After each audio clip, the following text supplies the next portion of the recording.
Chief Minister Conrad K. Sangma yesterday stated that there is a false impression that police are intimidating all transporters, when in fact they are only taking action in response to reports of fuel theft and evidence of poor management. While defending police action against fuel theft, Sangma stated that it is important to have a background understanding of the situation.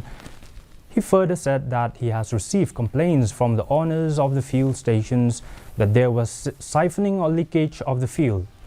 According to him, they had conducted an investigation in response to these complaints, and during that investigation, they discovered certain facts and pieces of evidence regarding the specific alleged mismanagement. We received a complaint from the petrol pump owners that the different tankers that were supplying petrol to the petrol pumps, that there was siphoning or leakage of the petrol in sense of certain locations, certain tankers were taking out the petrol and then siphoning it off and not giving the total supply which was meant for the petrol pumps to them.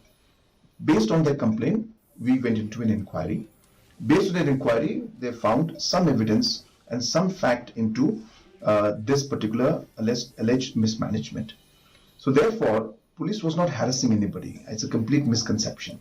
Police was only doing their duty to ensure that the goods, that means the petrol and the diesel products, which was meant to come in 100% supply to the petrol pump, should come.